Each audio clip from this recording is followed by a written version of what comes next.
அன்பார்ந்த நேயர்களுக்கு வாழ்த்துக்கள். பிரபல தொலைக்காட்சி, தமிழ் தொலைக்காட்சி கொரோனாவை பற்றிய ஒரு அறிவிப்பை வெளியிட்டிருக்கு. அது மக்களிடத்தில் பீதியை கிளப்புற மாதிரி இருக்குது.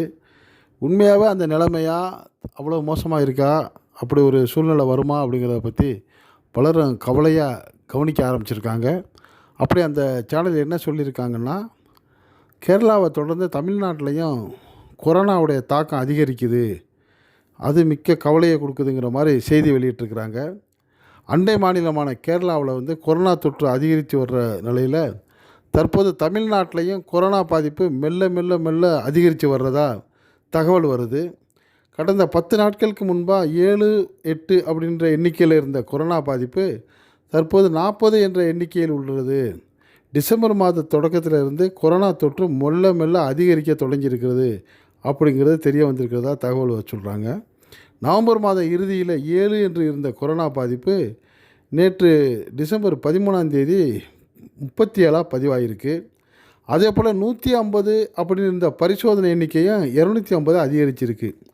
கிட்டத்தட்ட ஒரு 75-80% அதிகரிக்கிறப்ப பார்க்குறப்ப நிச்சயமாக கொஞ்சம் கவலையும் பீதியும் மக்களுக்கு வரத்தான் செய்யும்.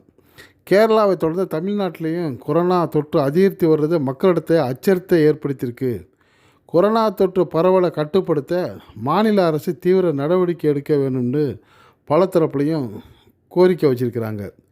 இந்த சூழ்நிலையில் கொரோனா ஏற்கனவே தமிழ்நாட்டில் வந்த கொடூரமாக கொரோனா இருந்த சூழ்நிலையில் அரசு ஏற்ற திமுக அரசு மாண்புமிகு மு.க. ஸ்டாலின் அவர்கள் மிக திறமையான முறையில் துரித நடவடிக்கை எடுத்து அந்த கொரோனாவை கட்டுப்பாட்டுக்கு கொண்டு வந்ததுனால மக்களுக்கு ஒரு ஆறுதலும் இருக்குது, ஒரு தைரியமும் இருக்குது.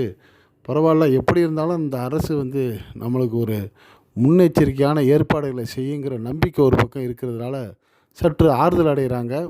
அதையே வேண்டுகோளாக வச்சு தமிழ்நாடு அரசும் மாண்புமிகு தமிழக முதல்வர் மு.க. ஸ்டாலின் அவர்களும் இதை மிக முன்னேற்பாடாக கவனித்து மக்களுக்கு ஒரு தக்க பாதுகாப்பு கொடுக்கணுங்கிற ஒரு வேண்டுகோளையும் மக்கள் எதிர்பார்க்குறாங்க. இது பற்றி உங்களுடைய கருத்துக்களை நம்ம சேனலில் நீங்கள் கமெண்ட் செக்ஷனில் கமெண்ட்ஸ் பண்ணுங்கள். இது போன்ற அரிய செய்திகள் உடனுக்குடன் உங்களுக்கு சேர இதுவரை நம்ம சேனலுக்கு சப்ஸ்கிரைப் பண்ணாதவங்க சப்ஸ்கிரைப் பண்ணுங்கள். மறக்காமல் பக்கத்தில் இருக்க பெல் ஐக்கானை கிளிக் பண்ணுங்கள். என்றும் இணைந்திருப்போம். நன்றி, வாழ்த்துக்கள்.